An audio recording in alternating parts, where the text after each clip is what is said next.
of us. Great. Megan had to work and Jeff had a commitment, so he emailed. So, yeah, Here we are. here we are. Harry, you let me know when you're ready. We are now live. Excellent. All right. Good afternoon. Thank you for joining us on October 8th. It is 3:34 and we're meeting in the Merle Peacock Boardroom for the Curriculum Committee of MSAD11. And this meeting is live streamed and available on MSAD11.org. I'll have folks introduce themselves. Diane Potter. Linda Caputo. Alyssa Tracy. All righty. All right, and I'm We're Angela ready. Fardy. Yes. Great. So our first two agenda items are annual district goals and the preliminary fall assessment results. Right. So I have pulled together a snapshot. I didn't go, oh, hang on. I didn't get too deep, but in the fall, I tend to just give you an overview. Hang on.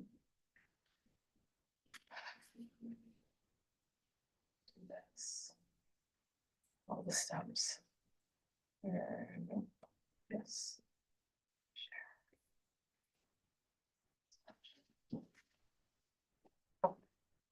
So you have a copy of the slideshow also in front of you. Yeah. On the packet for the public. I have it prepared.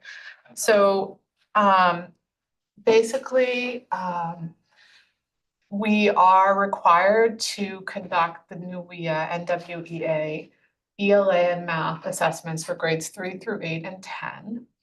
We add some grade levels to have a more continuous picture of the student readiness and then their growth by the spring. And so here, your first slide is a chart of which assessments are provided when. So NWEA, as you can see in reading, starts, we've gone back and forth in first grade. We've sometimes years had it and some years not. The teachers have really asked for us to reinstate it in first grade for the fall and spring and not the winter. So we're gonna try it. I try to reduce the screen time in first grade. But the data is a little different from what they get from the early bird literacy diagnostics. So they wanted to have a little bit more information before we are certain we may or may not use it in first grade. Okay. So when a whole group of teachers across the district come together and ask for something and advocate, I do try to be responsive. I figure they're using it for a good purpose. Yeah. So right now we do ELA or reading in NWEA grades 1 through 10. So I haven't changed that because science is through 11, so that's why I kept it up there, but 1 through 10. And then in math, we use it in grades 3 through 10. But we have another tool called iReady Math Diagnostic, and it lines up nicely with some of the other tools we have available about students. So we still do that in K through 5. And so there is an overlap in math in the fall and then the spring for students. We don't run them at the same time. They're usually a couple weeks apart. Each of them take one class period. And we feel really strongly about the iReady data. The teachers, the reports are a lot more accessible. Information is really helpful and it provides that continuity from K to 5. So we have conducted both assessments. And then the only other one is early bird. We are required to have a screener of dyslexia, and that's always been in either K or first grade. The early bird literacy diagnostic tool acts as a screener for dyslexia, as well as provides us really diagnostic information about the priority elements of learning how to read. So it gives us very discrete scores that are normed on all the different components of learning to read by stage, pre-K, K, and 1. And it's a game, the kids play, it's a game online, you can break it up, it can be done in 15-minute segments or in one sitting. And they go with a bird named Pip, they kind of I go do along the remember game it, board. like, yeah, Lou was in kindergarten during COVID, do we have it then? Maybe, we might have been trialing it actually. Yeah. Yep, and then there are headphones they wear because they can talk like a pilot into the headphone. On some of them, it records them. And then analyzes their input on some of them to get answers. And then there's a few that teachers go behind the scenes and verify that information is accurate to make sure it's not all just computer deciding what's accurate and not. So those are the assessments we run through in the fall. Nice. In literacy, our snapshot, we've had to adjust our goals a little bit. We really wanted to hit the 80% mark, but we've scaled it to 70%. I still think that's pretty ambitious, honestly, for where the growth we would need to make this year and next year. But we figured go big or go home, so we're gonna try to hold a high mark. In our strategic plan, we actually have a much longer goal, and it's at 70 to 80% in the strategic plan for 2028, I think. So we probably should have adjusted this earlier, but anyway, we have targets for this particular year, obviously more robust targets in kindergarten, and then those are averages across the whole system. We certainly hope we can exceed that target. Do you know what the state average is offhand? We're not far from the state average on anything. I did actually print that all off, and that was something I was going to work on today. It's okay, you can just tell us. But Yeah, exactly. we're either slightly under or slightly over per grade level on the state average in our results for the NUIA. So that kind of what I wanted to do when I started doing that work this morning, because we just closed the assessment window, so I didn't have a lot of time. Right. What I want to do is kind of look, this assessment is in its third year, but the second year of its redesign with the state. So next year will be its third year. So I really wanted to start looking at last year's results as by grade level as compared to the state, this year's results by grade level. And then get one more, and see if we're noticing anything either by grade level or by cohort going through as it relates to the state data, so that we had like a comparison point. That just takes a little bit longer. Yeah, definitely. The reports the state can provide through this are pretty, but not real digestible. I was gonna say, yeah, so you gotta get to the heart of it, Yeah. So again, this is a snapshot. So our target was 50% by the spring. Our high point, so the grades are grades 2 through 10 going across. We're in literacy. So I didn't record first grade on this chart, just because we haven't been doing it in a while. But as you can see, our high points right now are 6th grade and 10th grade. What's really fascinating is that the spring results from 9th grade were not great. That's funny, huh? And the spring results for 10th grade were worse. The high school added a new incentive program and self-monitoring system. Students in all of their advisory classes that they have at the beginning of the day, like homeroom advisory, in 9th and 10th grade, got individualized charts that had their spring score. And it had a goal setting exercise. Yes, I heard about this. In reading and math. It was good, yeah. So it raised some awareness, but it also said if you made any growth, then there were incentives. And so you got them to buy in. Well, Yeah. our 9th and 10th grade data our 10th grade data especially is significantly higher than last spring's data. So that doesn't usually happen from spring to fall. Right. So I do know we had a lot of disengagement issues in the spring, especially in high school. Students just we had a group of students intentionally bomb the assessments and have to retake them and stuff like that. Oh, gotcha. When my students took it, I would give them their score ahead of time from the last time. Yeah. And then you can get the score, I believe, on the immediately. Yeah. And so when they ended, they would come up to my desk and say, "What's my new score?" And somehow that encouraged buy-in, because there was that immediate feed.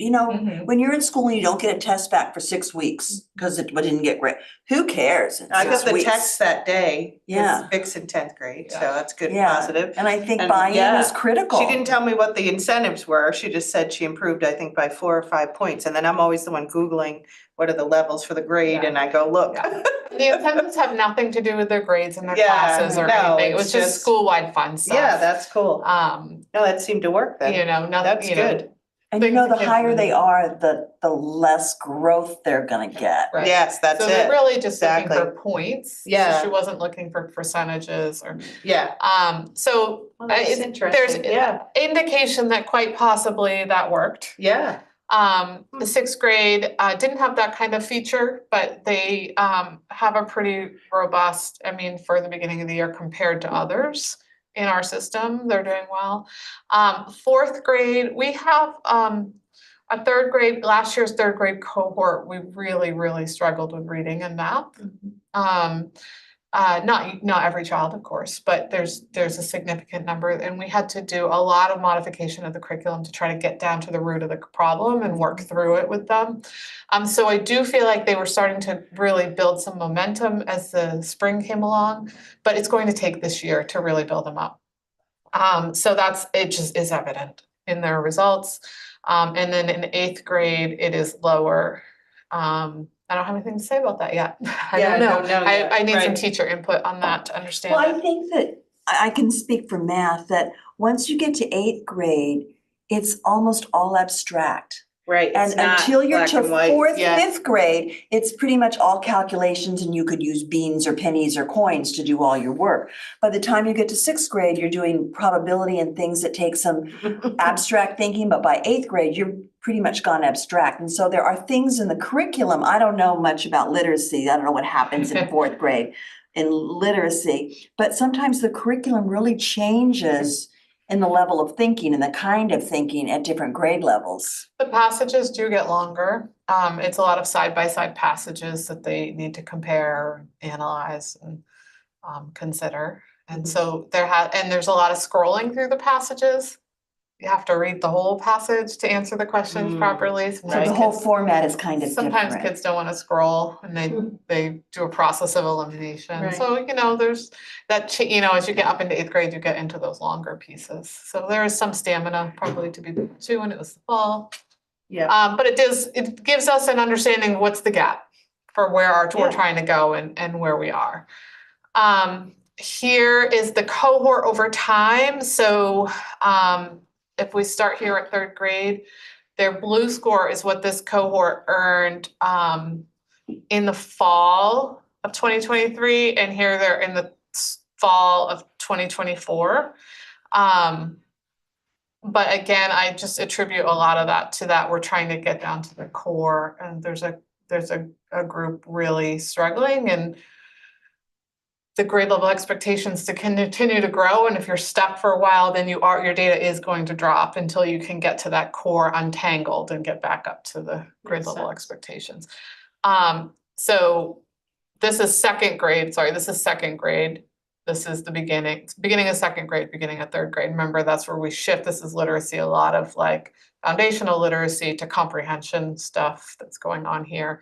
Here's that third grade cohort that was struggling fall, and here they are this fall. So this is the same as what we just saw. But then you can see as we move through, it's a little tighter. In most places, not all, but then in 10th grade, look at that. It's almost the exact same Right. fall to fall. In sixth grade too. Yeah, sixth grade and 10th grade. So that's kind of interesting to Yeah. think about as we get to know the kids and their grade levels and what's going on, and peeking at their winter data will be interesting. So some of the strategies we're using to kind of help build capacity and accelerate our growth. We've implemented year-long grades 6 through 12 interdisciplinary literacy learning teams. What that means is the middle school has 6 teams of 6 to 10 people per team.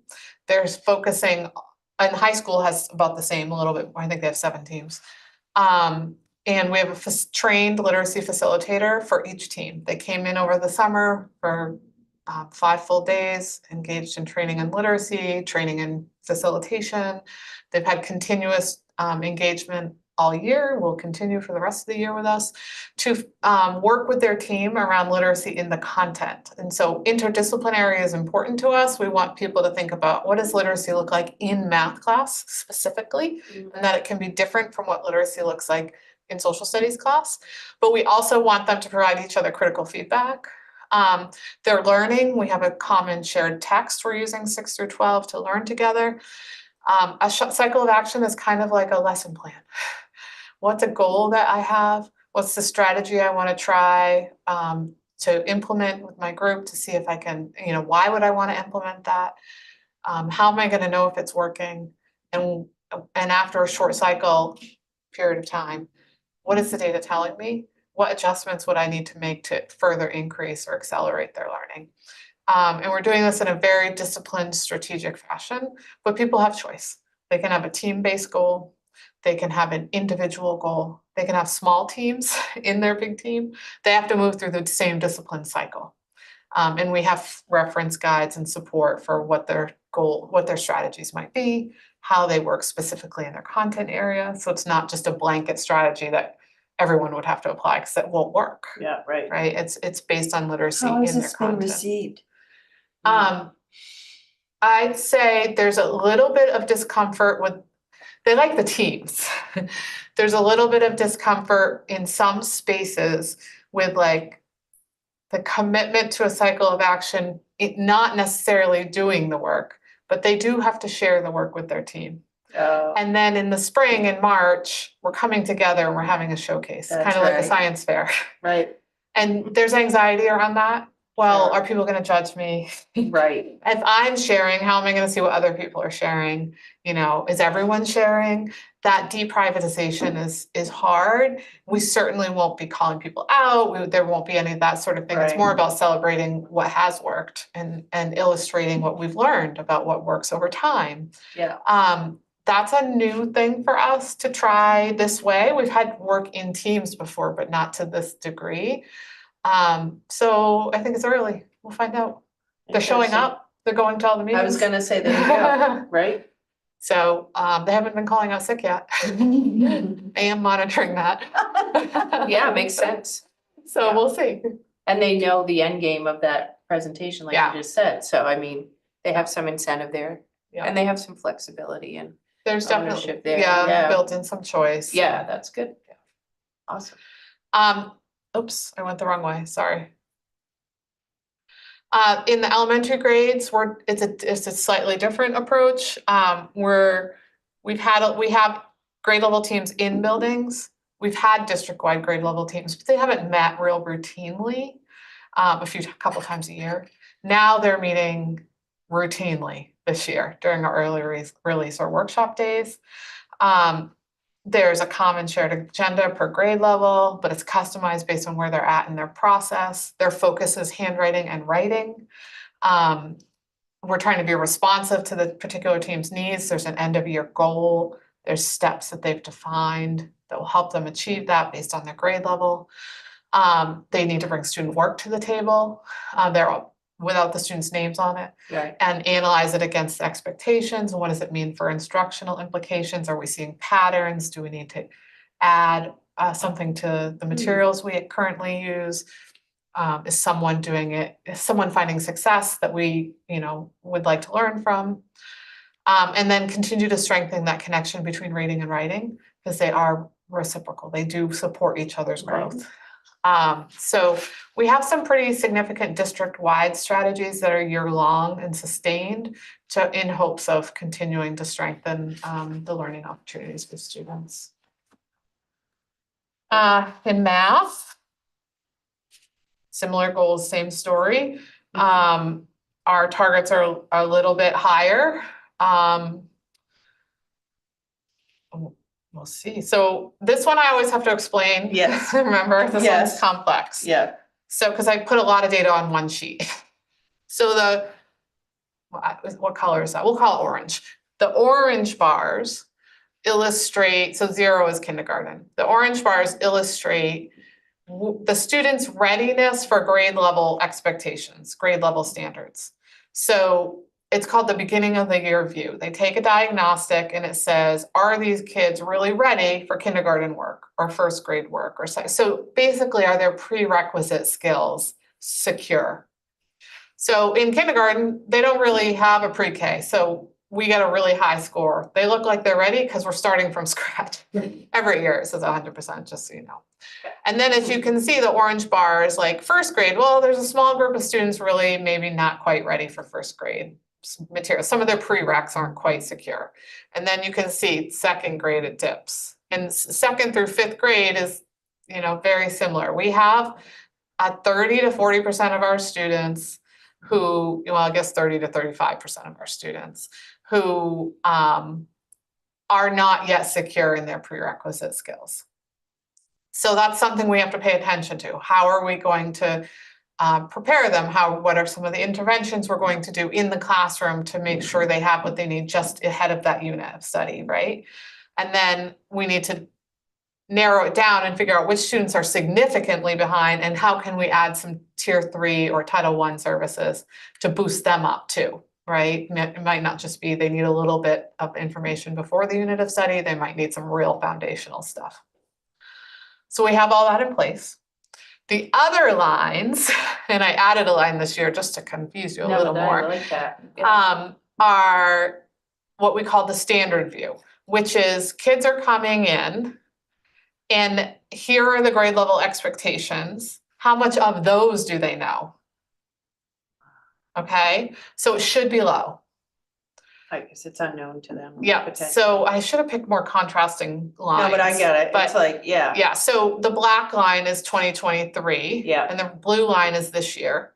So as you can see, like in first grade, they're coming in pretty much the same as last year in terms of like how much they already know about grade 1 learning.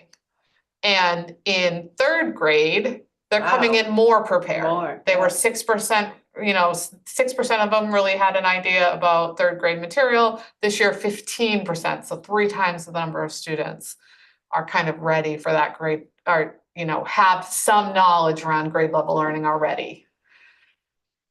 What that should correlate to is that some of them are showing up, if we were flipping it to levels of proficiency, they'd end up on the higher end of the proficiency score for the fall report. Yeah. The greens, the high greens. Yeah. So you can see that, we're in 3 to 5% or right around the same percentage in every grade level, except for third. All of a sudden, this group is starting to jump. So I'm curious about what we'll see from second to third over time. Are you surprised that in fifth grade, they have 24%? And yet in fourth grade, they're really low at having what they need? That seems discrepant to me. So that was this year, was the beginning, same group of kids. The only kids that are different, so it's fall data, and then you're looking at a year later. I know, but in fall, only 63% had the skills that they needed to do fourth grade work, right? Yes, and those same kids, 11% of them are really already into fourth grade work. But then you go to fifth grade, and 24% of them already have some of the fifth grade. It looks like they make really big gains Or between. 19% of them. Yeah, they do make big gains. Fourth grade, so this is actually, I'll just tell you narratively. Fourth grade is one of our secure years. Our greatest growth is often in fourth. If you look at the 3 to 5 window, our greatest growth every single year is in fourth grade. I can't tell you why. Oh, you knew I was gonna ask, didn't you? Yeah, we have a pretty stable fourth grade team, so that could be some of it. Whereas third grade teachers, we've had 50% turnover in third grade. Out of 5 years, 3 of those. So that can disrupt third grade. It is a more complex year, third grade. You jump a lot in literacy and in math in third grade. And by fourth grade, you're kind of solidifying a lot of that. So that could be some of it. But fourth grade historically, while I have a red arrow there of concern, they're historically a group that is able to build really, really effectively in that year. Whereas fifth grade, we still struggle, we Kind of level. kind of level out. Yeah. Have other districts noticed something similar? Or? In second or third grade, like a lot of districts will say second grade is their issue, whereas we've historically said third grade. It's always been third grade for us. It's second grade and fourth grade are a lot alike. We have the greatest growth in those grades. Recently, second grade has struggled a little bit, but that's because their first graders are coming in a little lower than the rising first graders are coming in a little lower than they historically had been. But if you look just primarily at growth, their growth is there. If you're looking at growth and achievement, that's where the struggle exists. So hopefully we can break that cycle. And if we can maintain growth and the achievement comes in higher, then we'll get even higher, right, year over year.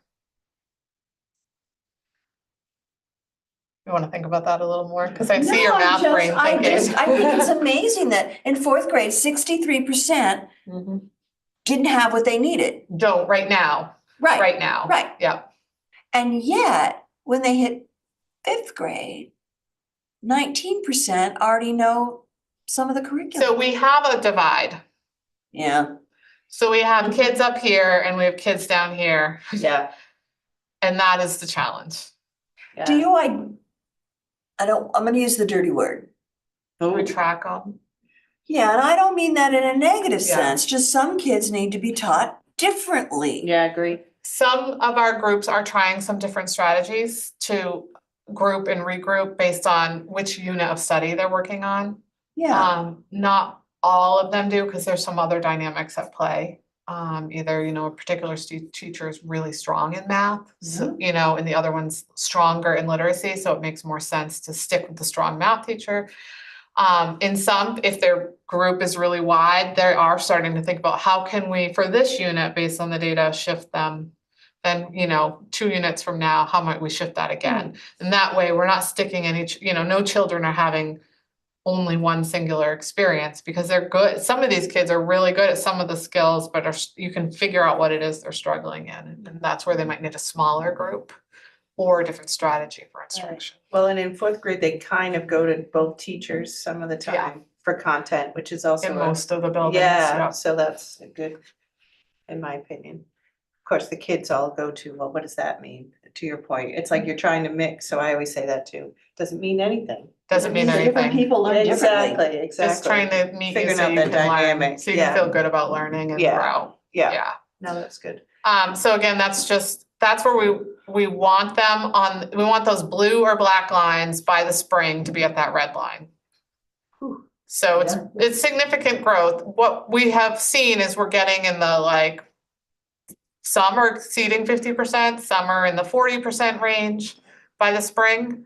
So you'll get a spring report and see how close we get. See, yeah. Our goal is to get as high as we can, obviously try to get 65%. Yeah. This is just, this is that standard view. This is so crazy. Look at this one, Linda. This is that standard view. So this is like their Yeah. data, fall data. Are they, do they have some of the grade level material? And it's by cohort, so the same group of kids. So the first one is grade 2, and so the green bar is this year. Yeah. So go to the left. So grade 2, grade 1, kindergarten. Obviously, kindergarten is going to be really high because we've already established that Right. the fall is most kids are prepared enough.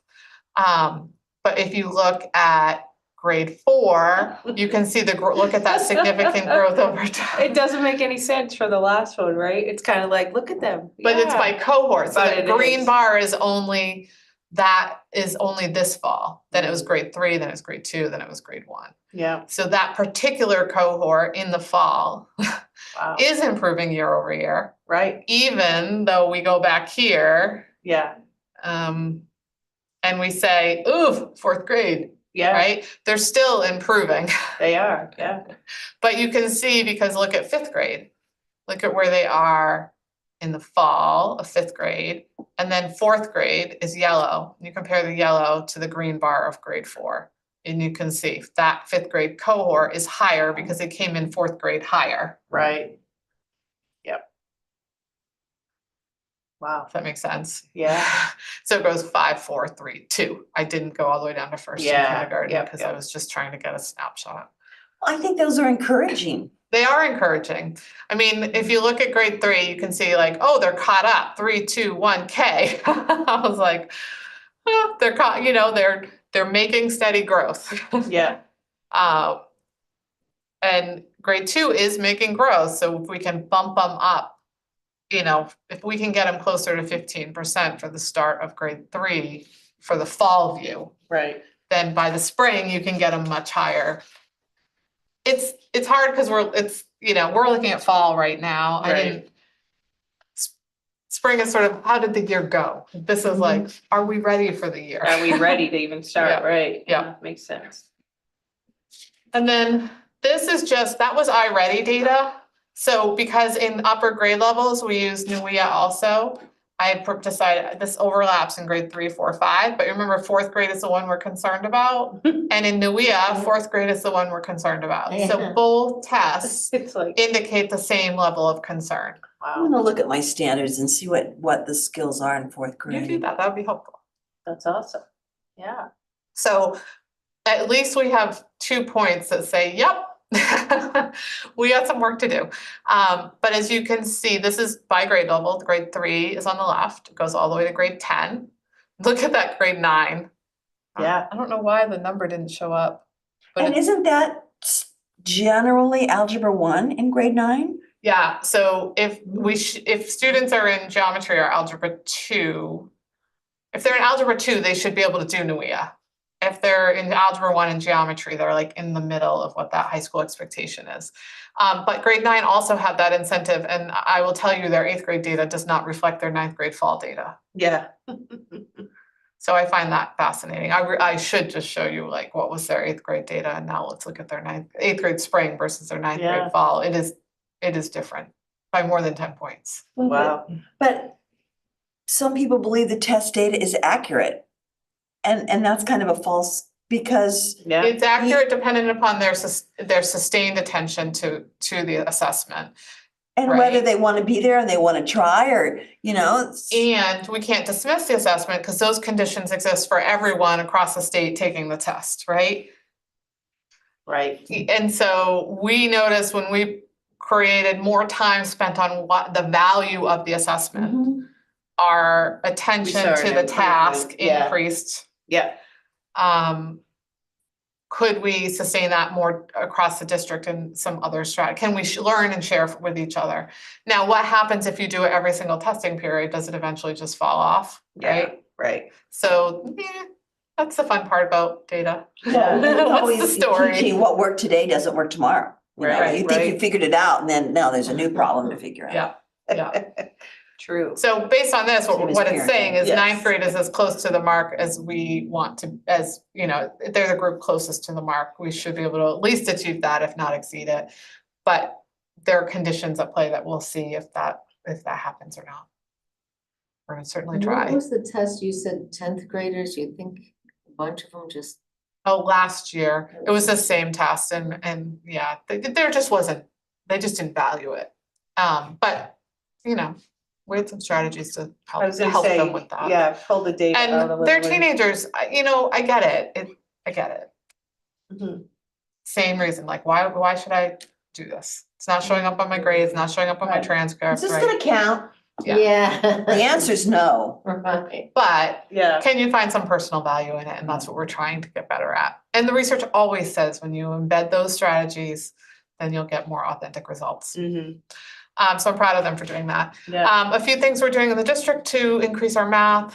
We shifted, there's a consequence to this, but we shifted our math coaching to grades 6 through 12. We have a math teacher who has agreed to support some new staff as they transition into our district, and she's been spending some time with some new staff after school and getting paid for that time, and as have the new staff in the elementary levels. So because I don't have a coach there, that's a strategy we're trying out. I'm incredibly gracious for all the parties involved in that. I don't know if it's a sustainable practice, but we're trying it. We are developing some common assessments that can help us look at a more localized view of data compared to the state data.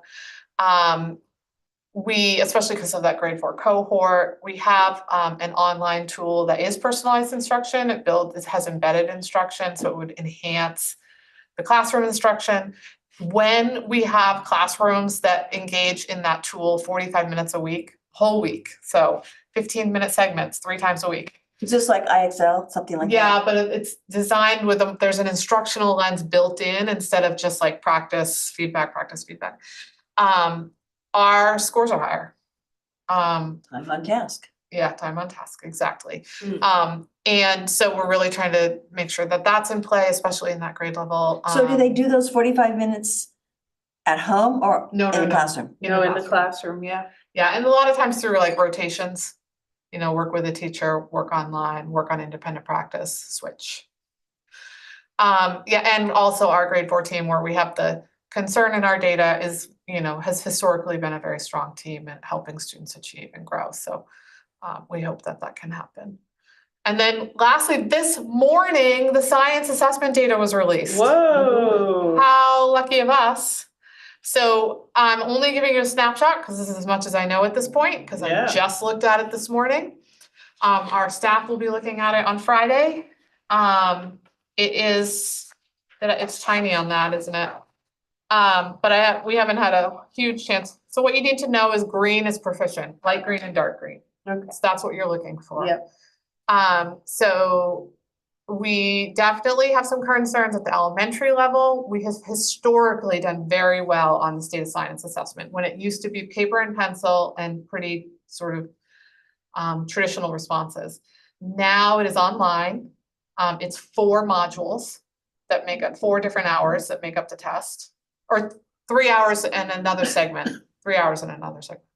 And it's broken down by Earth and Life, space, Earth, life, space, something like Earth and space, life, physical. Sorry, I should know that. And it does include a lot of the disciplinary practices. So there's more like complex word problem kind of like Yeah. scenarios that people have to work through, multi-part questions, like one scenario, multiple questions on that scenario. So you really have to sustain your attention. And that's where the literacy piece comes in, Yeah. because often they answer the first 2 and go, I'm done.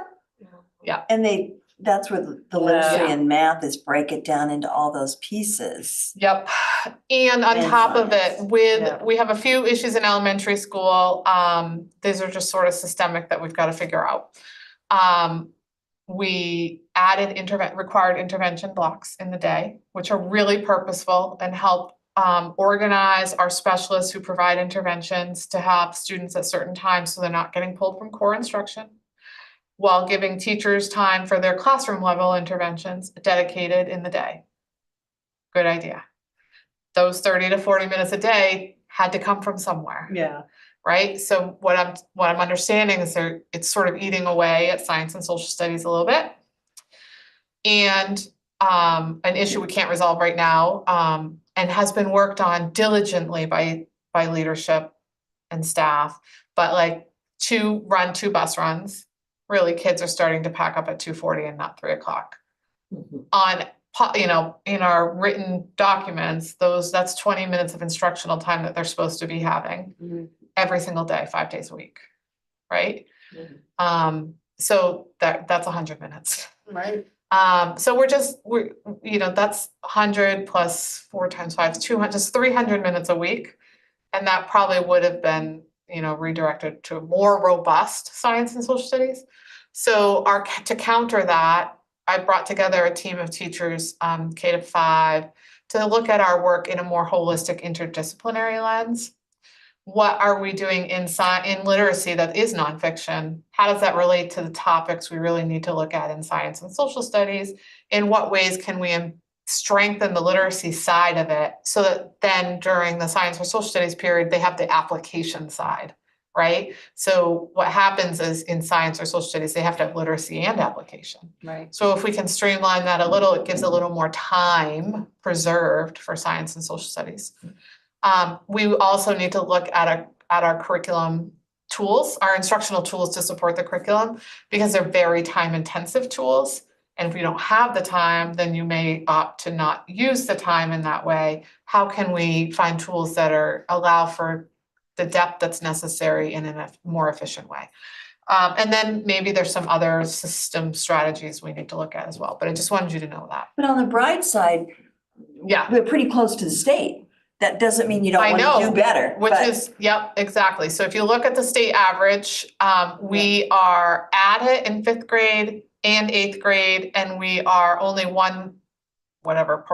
percentage point below in the high school, which is kind of fascinating. So it is a totally different assessment, so I can't compare the percentage Right. proficient from the last assessment to this new one. If you look at 8th grade, we're at 48% proficiency, so we're going from 25.6 to 48. And then in high school, 32.9, with an average of 33.2 for the whole district. So there's some opportunities here to think about what's working and why. And then, oh, sorry, that was 2023, and then this is 2024.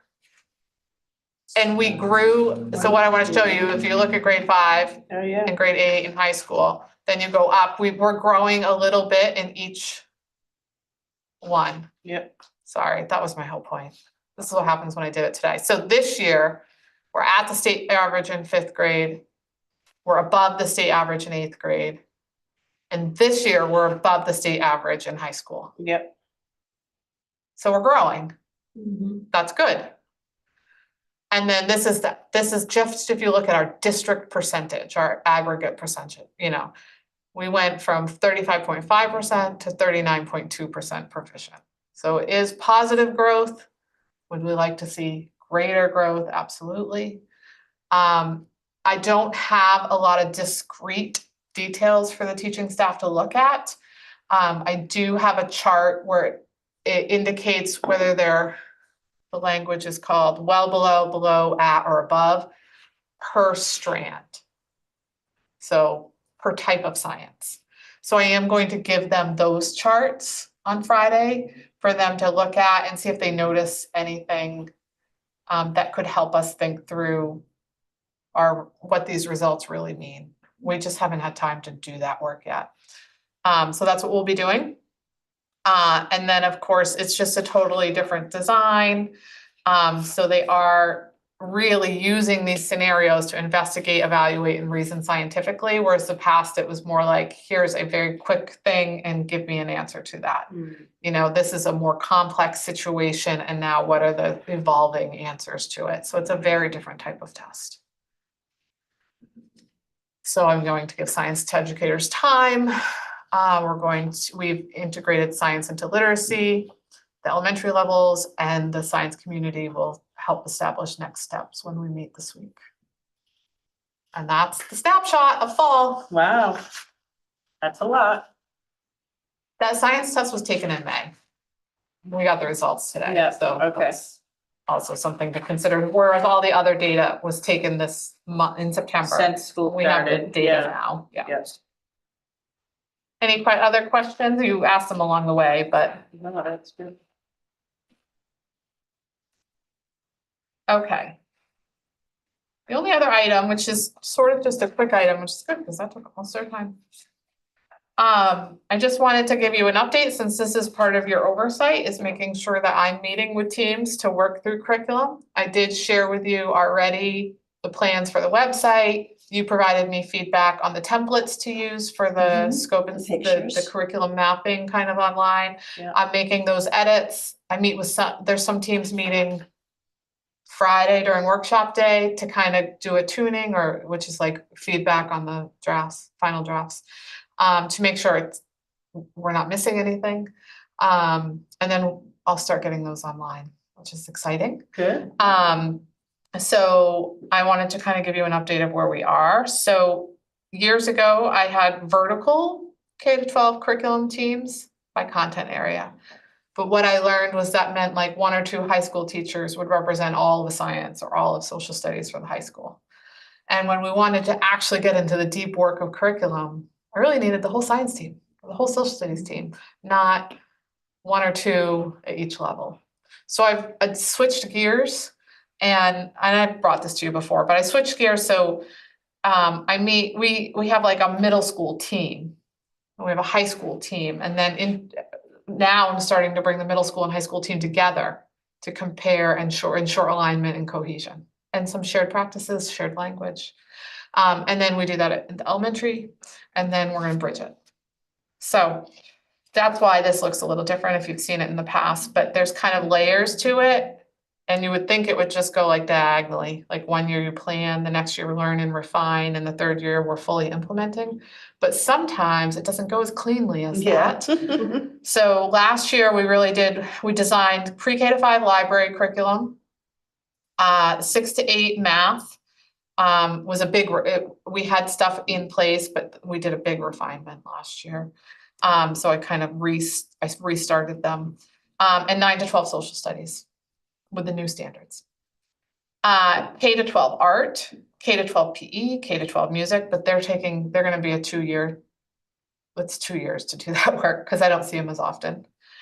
And then the K to 5 interdisciplinary team, as I referenced earlier, we've gotten pretty far, but I want to reconvene that team this year and keep making progress. We're actually piloting some stuff in 2nd grade to see if our idea of how this could streamline our work will actually work. And then we're going to draw off from that to see how can we build that up and how can we build that down. And so this year, Lindsay, our literacy coach, is doing a lot of work in math, and then reporting to me, and then we're kind of going back and forth. For their curriculum, I already said, there's a huge focus on handwriting and writing this year. We've updated their writing instructional materials, so it's another good reason to really dive into that curriculum. We're refining in library, refining the middle school math, and then bridging that 6 through 12 ELA and 6 through 12 social studies to make sure, again, alignment and cohesion. We're in that kind of refinement phase. What are we noticing? And then next year, we'll focus on 6 through 12 science and health. Health's curriculum, honestly, is very, very solid. Those two have worked really hard on their curriculum. I even asked them a question today about our new law, and they were very easy and quick to respond around like which unit it's in and how they do it and how they can adjust it to meet the expectation. So that will probably just be a quick renewal, making sure our updated standards are matching our curriculum and stuff. And then we'll go into refinement phase with high school math, and the work from this year under Learn and Refine should play out nicely next year in just kind of new staff training. Right. And just implementation. So that's where we're at with that. And there's just some process language if you were curious about why we have curriculum cycles and that kind of stuff is on. Do you have questions? Very organized. Yes. I'm surprised to see handwriting on there. But I mean, parents are so in favor of that. You have adopted a tool that we use that defines what's taught in handwriting in this district. This curriculum committee has done that. So we use handwriting without tears, and we have established guidelines for pre-K, K, and 1 and 2 on handwriting. And it goes like from intensity to practice and application. And then in grades 3, we introduce cursive. Although the 2nd grade team is asking if there's a chance they could introduce cursive a little early, like in the spring in 2nd grade, if they have kids where it looks like it might actually help them be more efficient because you don't lift your pencil off the page with cursive as much as you do with print. So we're exploring that. And then in 4th grade, they learn keyboarding. And then the teachers are asked to have them practice keyboarding, cursive, and print in their assignments. And then in 5th grade, it's supposed to be practice, and then some digital skills. When I retired in 2018, I had 10 kids in every class who couldn't read cursive. Oh, yeah, my grandson's a junior in high school at Halldale. He can't read our cursive. Yeah, I mean, I'm an educator, right? And I had to spend a lot of time with my son on learning how to sign his name in order for his driver's license, Right. We did a lot of practicing.